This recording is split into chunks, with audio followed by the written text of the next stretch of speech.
Welcome, everyone. We're here jumping into a topic that we've referenced numerous times, but we've really not given a good definition. We don't want to make the assumption that everybody is familiar with the idea of projection. And when we talk about the ways in which our personality styles play themselves out with others in relationship, we have to be aware of projections that take place that are sometimes directed toward us by others, and become self-aware enough that we can see when we are projecting some of the stuff that's in us onto those with whom we're in relationship. So, Jim, we're going to jump into that topic, and I'd love if you could help us a little bit with kind of a working definition that you use with clients when you're talking about projection. How do you, for somebody who's not familiar with the idea at all, how do you begin to introduce it to them? Well, let me first start by stating I state it probably too strong because my sense is that most of life is projection. So I Yeah. realize that's a little bit overstated, maybe, So, but I introduce it basically by saying that the denied aspect of myself, I'll typically find in someone else, and so that's projection. So if there's a trait that I have that I don't want to see or I don't want to acknowledge, I'll almost always find it, and then I'll attack that person, and that's where I'll say, well, you're probably projecting some things about yourself onto that person. That's usually how I introduce it, especially like in couples and in couples counseling. It's pretty easy to identify when they're accusing their mate or their partner of being, so let's say, controlling, and yet they're really controlling themselves. So, Yeah, I actually think you shouldn't back off too quickly from the notion that all of life is projection, because it comes out in so many ways. Just like the shadow comes out in so many ways that we are not aware of, projection does come out all the time, and it comes out in often ways that are not nefarious or problematic. But sometimes a person will pose a question to another individual. So somebody might say, "Do you want to watch a documentary tonight?" And the question really is, are you absolutely. trying to say that you'd like to watch a documentary tonight? Absolutely. The joke is when we were doing this trip to Alaska, it got to the point if someone were to ask, "So is anybody thirsty?" Mm, It's typically you're saying, "Are you thirsty? Do you want to stop?" Yeah. yeah. And for those who don't know, you took a trip to Alaska with your Yes. brothers, a driving trip, by the way. A So driving trip. how many miles was it total? We did 8,700 miles in 16 days. Yeah. Driving time is about 120 hours, I think, something like that. So four brothers in a truck for that many hours. From the oldest being 80 and the youngest being 72 at the time. So, yeah. Wow, that should have been a podcast. Well, it would have been it would have been an interesting one. No, it But was a great. that was a great example. Is anybody thirsty? Mhm. Is a question that is really a projection because it's not about anybody else. Mhm. You just don't want to be alone in That's being the one to say, "Could we stop?" Because we just abs stopped an hour and a half yes. ago. Yeah, Now, I would say that the responder or the enablers in that frame, they would genuinely say it and mean, "Does anybody need to do it?" But typically, it's a projection of, "I wanna stop." Like, they're need meters, so they would anticipate. Now, they might, on a deeper level, be denying the aspect that they really wanted to stop as well. yeah. Because a Mhm. need meter always places their needs last, but they also can frame it taking care of someone else because that's how they take care of themselves, so. You just used the word a couple of times, need meter, which I've not heard you use Oh, I'm before. sorry. But but is that a responder Yeah, typically? I'm sorry, yes. We didn't talk about that when we talked about responder? I don't think so. Okay. We talked about meeting other people's needs. I just never heard the phrase need meter. Oh, okay, no, that's what I refer to as a need meter. They Yeah. anticipate every need. Now, I think that's a projection, but to get a need meter to identify that as being a projection is really difficult because it challenges their whole sense of self. Yeah, I agree because in many ways that's the projection of wanting to be needed, wanting to be Yes. important in this system, and wanting to be recognized as somebody who takes care of others. And so even in that expression of anybody here needing something to drink, is this the time we ought to be thinking about stopping? And again, that's not nefarious. There's nothing wrong with it, but it No. does reveal part of what is the internal mechanism of an individual's personality style. Yeah. I mean, again, I have a great friend, you know her, and, I'm sure this is an exaggeration, as I sometimes do, but, like, every half hour, she'll ask, "You want something to drink? Want something to eat? Want something to drink? Want something to eat?" Yeah, it's just interesting. They anticipate all that. So, Yeah. So it becomes difficult when you're on the receiving end of projection. It truly would be for an individual that you just described. She's not projecting that she's hungry or thirsty, but to realize that there is something else that's getting projected and what it means to be a good friend in responding to that, particularly if it comes to a point with not necessarily her, but anybody, where it becomes incredibly irritating. yes, That they seem very absolutely. unaware of what they're Mhm. doing or what's happening. And if you had to interpret it, you'd be interpreting it as they're so identified with meeting needs that that's how they find a significance for themselves. So when they wanna meet your need all the time because that's so personal to them. Yeah. But you're right, it can absolutely, and then you don't wanna get too harsh because then you can hurt their feelings because they're just trying to help.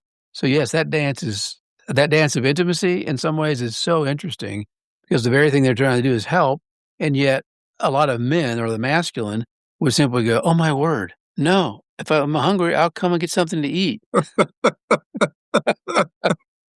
Yeah. So when we begin to understand what projection is, that inward unconscious within that gets thrown out on somebody else in so many different ways, why is it important for us to understand that it's happening? There's some really key things in a relationship that if you're not aware of projection, you can go down some pathways that are very unproductive. Oh, yeah, yeah.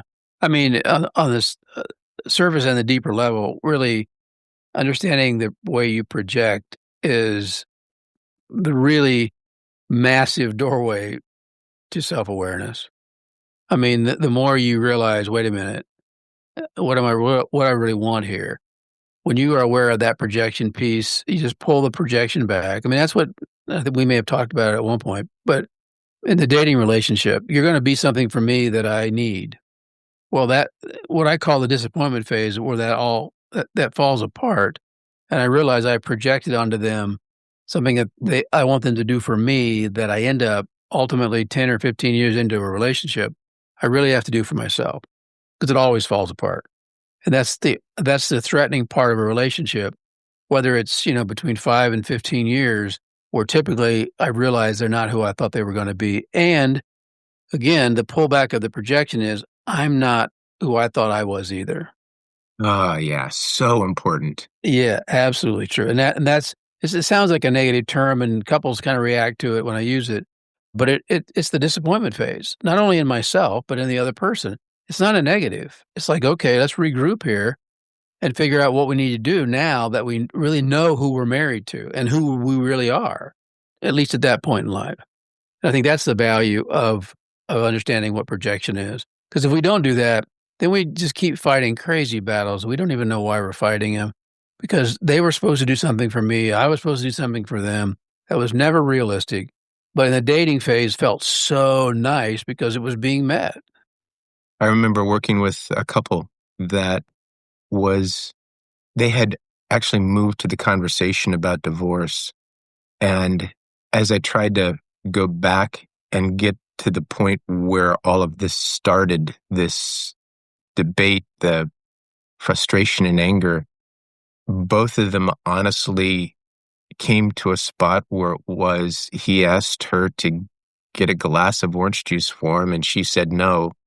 And that was what resulted in this this movement toward a divorce. And the the issue wasn't the orange juice, it was everything else that symbolized, of course. But Absolutely. when they were looking at when degeneration began, it was over a glass of orange juice. And it's because there was this lack of self-awareness, of self, of other, and they did some amazing work to become far more self-aware in their journey. Really incredible work. Yeah, because the analogy is so interesting in the sense that there was an expectation that it was her job to get me orange juice, my guess is. And so you have to break apart all those expectations. That's why, even doing counseling with couples before they get married or wherever they're permanent, uh, you have to, as best you can, disclose what their unconscious projections are or their expectations are. Like, for example, the traditional one is, well, she's supposed to do the laundry and clean, right? Or cook or whatever that is. I mean, that's way back. And it's like they don't do it or they don't get the orange juice. And all of a sudden it's like, seriously? You won't give me the orange juice? Well, no, because there's an expectation you'll do it. If you're okay, this is the dance of intimacy. If she doesn't, if she says no, he goes, okay. And he gets up and gets his orange juice and he's fine with it. Yeah, Absolutely. That's growing up from my perspective. absolute. Yep. Yep. Yeah.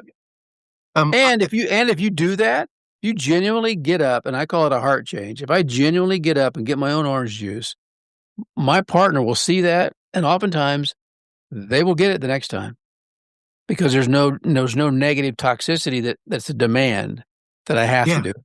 Yeah. Yeah. So again, the power of the choice. Yeah. Yeah. I love that power of the choice. You talk about the importance of understanding projection, and so far, most of what we've said has been this self-awareness of when I'm doing that, like the greater, I become more aware of the workings inside of me, my defense mechanisms, the unresolved issues, the way I have depended on somebody else to fulfill something that I needed to fulfill myself in my own way by understanding who I am. I don't know that it's always sequential, that what follows is greater awareness of the other. Maybe it happens simultaneously, but I think one of the very important reasons to understand projection is to stop taking so personally things that others project onto you. Yeah. I mean, if there's anything that makes such a difference in life, just in general, just quit taking things personally. Yeah, I mean, it's a great trait. It's a Buddhist principle. I mean, it's this thing that, yeah, even if it is okay, we can do something about it or not. It's like if all you're going to do is get defensive about it and try to defend yourself and all that. Well, okay, well, where's that going to get you?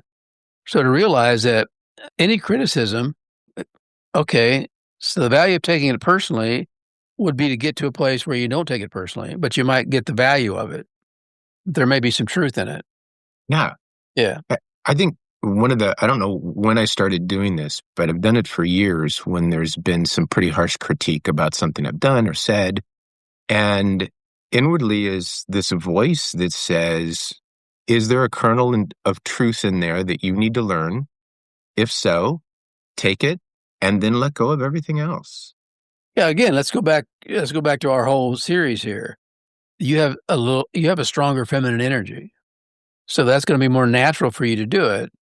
And so I think for your journey, it's been getting in touch with the masculine side that maybe you need to defend yourself. Hmm. That makes sense? Sure, sure. Yeah. And so I think that's where the strong masculine would have a hard time. That's why they have to get in touch with the feminine side that's relationally driven and want to be motivated to understanding the kernel of truth in it. Whereas a strong masculine would either avoid it, dismiss it, say you're crazy, you're an idiot, I don't agree with that, and move on. And that's why, again, our whole theory, our whole sense of this series is balancing those out, knowing when to enact the feminine and when to legitimately perhaps defend yourself. Yeah, I agree with that. I think what I would contend, though, is that masculine or feminine, dynamic or static, all of those styles can be completely unaware of projections taking place. That's a great point. Yeah, you're right. And so even though the masculine, particularly dynamic masculine, would say you're crazy and dismiss it, they still have been left with a position where they are unaware, both of themselves and others, that projection is taking place, and the defense mechanism went out. That's Well, what yeah, dismissal is a defense mechanism. absolutely. I was just going to say that they have taken it personally by dismissing it. Right. Right. Yeah. And so I think that there is this wonderful freedom. You mentioned it earlier that it is a core teaching of some faith traditions to recognize that you don't take things personally. It is a freedom that comes where you kind of just take a deep breath and go, that really wasn't all about me.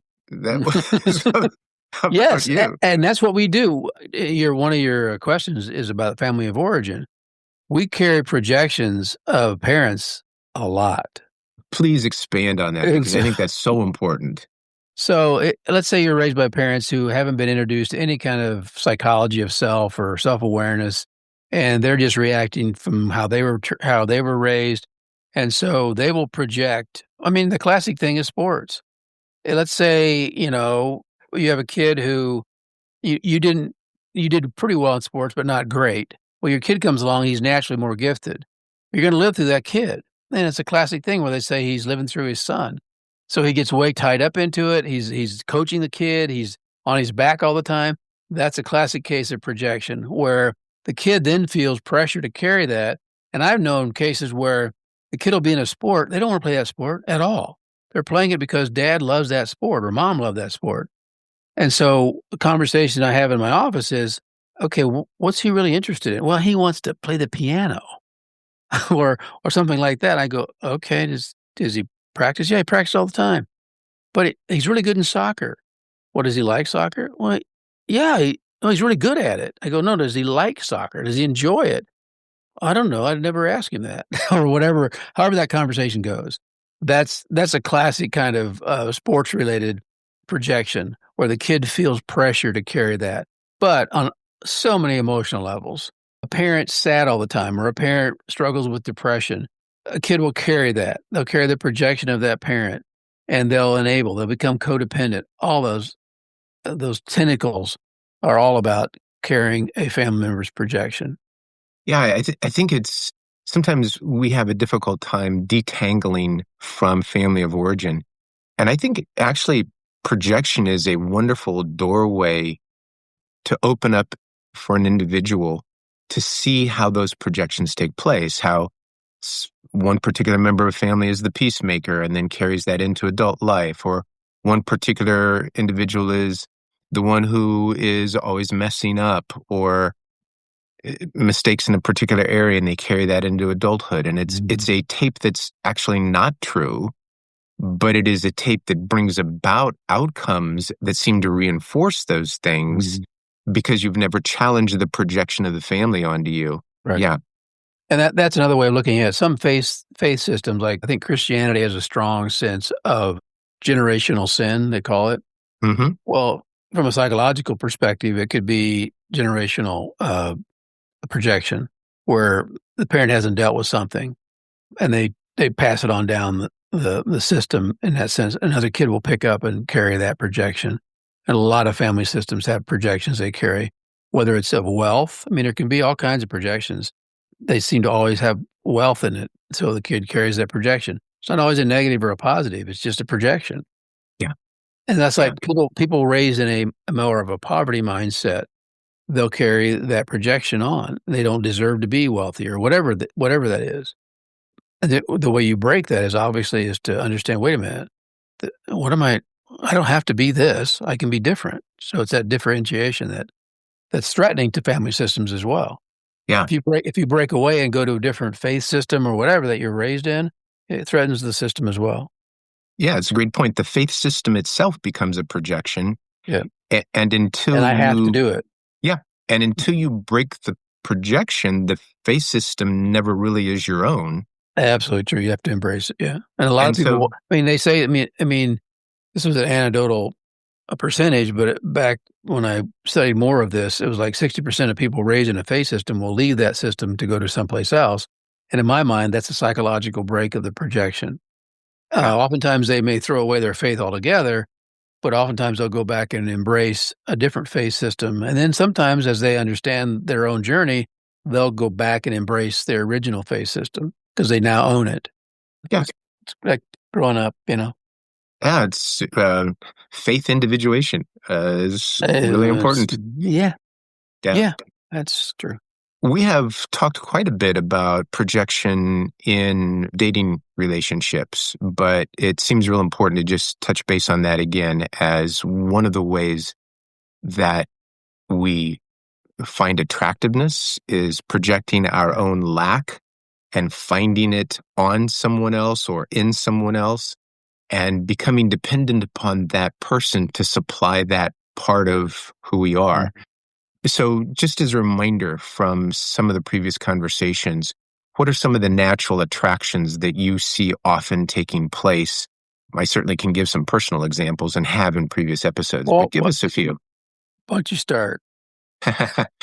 Well, the attraction that I had to the artistic side, the musical person, I remember trying to court the person who would eventually become my wife and trying to appeal to that musical side that I knew she was gifted in. And so I started my own barbershop quartet in high school. And I bought the music. I recruited three other I love it. guys to come. Do you have any They videos of that? You have any videos of that?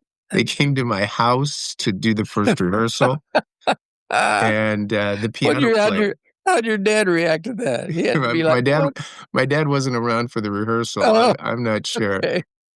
I had recruited a great piano player, great musician, who also had perfect pitch, and he told me, he said, right in the middle of the rehearsal, he said, "D, you're sharp." And I said, "Thank you, but we need to get back to the music." He said, "No, no, no, musically you're sharp. I don't know how to fix this." And so I got kicked out of my own quartet on the first rehearsal.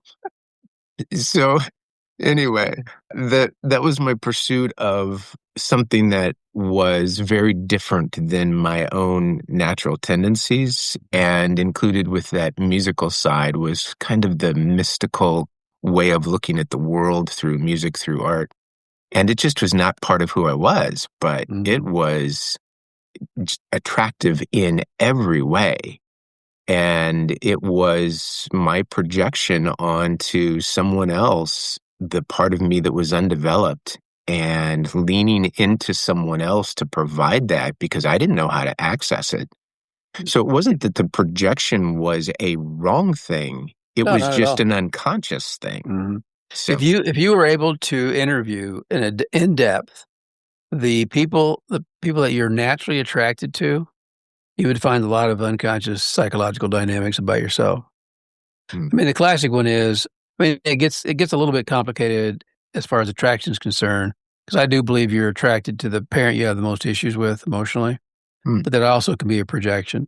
So if I project the fact that I'm really emotionally unavailable, and I don't want to admit it because I think I am, I'll be attracted to somebody who's emotionally unavailable, and that'll play out. And I'll act like I'm not because they aren't. Because they're not available. So I'll project it onto them when really I'm probably not emotionally available, mm. which Well, that's is, still projection. yeah, it is still projection, but it can get complicated as far as bringing the other element in as to why I'm attracted to who I'm attracted to. Yeah, so Yeah. it's projection, but it's complicated by all the family of origin issues that you've had. Yeah. Yeah, Absolutely. Yeah, yeah. absolutely. I mean, and that's why when I point out to people, and it's like common sense, but on some level, it's always a surprise when you realize, when you point out to the fact that they married their mother, they married their father. I mean, it's a classic thing, or people smile and go, "Oh, yeah, I did." I mean, yeah, you did. And that's a projection. You had nothing to do with love. And that's why I use the analogy. There can be two equally attractive people. I'm more attracted to that one than this one. Why is that? Because there's crap here. I mean, there's stuff here. Excuse the word. There's stuff here that I need to work on. But who's gonna listen to you when they're 23, 24, 25? They're just in Or love. 18, 19, or 20. Yeah, that's true. That's true. Yeah, I'm trying to update it for the current culture, and I should go farther than that, 27, 28, 29. So, Yeah, that's true. So what again, we've touched on this in previous episodes, but now specifically about projection. What is it that creates a bit of a crisis that relationships that have been going on for several years, all of a sudden it's not working like it used to, and the projections that were originally attractive now become irritating and frustrating? Is that typically because we've evolved and we're not the same person that we were 5 years prior? Or is it because we're becoming self-aware? Or because it's no longer as satisfying for it to be externally dependent and you're longing for something more than that? Oh, the easy answer is all the above. Yeah. Because again, they're not the projection falls apart. They're no longer the very thing that attracts you in the beginning drives you nuts because you think somehow that trait will go away or whatever it is. So it's all those things. Oh. I think once you begin to be aware of these projection issues, eventually you come to a point in time where you're confronted with what I think is a crucial step in the evolution of health. And that's a confrontation of the shadow being projected again and again. Not to say that our discussion so far didn't include the shadow. It certainly was part of the shadow. But that portion that we vilify in others, you touched on it at the very beginning of this episode, but there's a lot of projection that is not vilification. But when we begin to face the shadow side of our life, we have to come to grips with how we impose on our opponents or our enemies or the other or those who are not like us and begin to wrestle with the them in me. Mm-hmm. We are culturally in a place where we vilify each other politically, and we do that with racial biases. We do that with faith prejudices. We do it over and over again where the other is wrong and is the source of all kinds of problems, when in fact this notion of projection eventually leads us to a place where I have to admit, oh, they're actually voicing something that is somewhere deep inside of me. Yeah. And that's hard to say, yep, I have that kind of anger in me, or I had that kind of rage in me, or I have that kind of prejudice or bias in me, and I need to bring it to the surface so that it doesn't trap me into being the same person that I'm angry about. I can't add anything to that. I mean, that's exactly right. And I don't know how much you want to get into that part of it, but the way the world's playing out right now, that's exactly where we're at. If we can't own it, and what happens, why do wars happen? Well, you defeat your enemy. And then you get into discussion about, is there true evil in the world? Is it good and evil and all the other stuff? But some would even say that the unexpressed evil in ourselves gets projected collectively, and then somebody will come along and carry the projection and behave in ways that would reinforce my belief system, but it could be perceived by the other side as evil and the other side as good. And you're right. It's a dual projection of things that I deny in myself. And again, then you get into the whole conversation about collectivism versus individualism. And that's always an interesting conversation that we probably aren't. I'm not skilled enough to have at this point. So I would say, though, that there is an interesting dynamic within the Christian faith that goes back and forth between an individual faith and a collective community faith. Mm-hmm. And I think the answer to that is yes to both.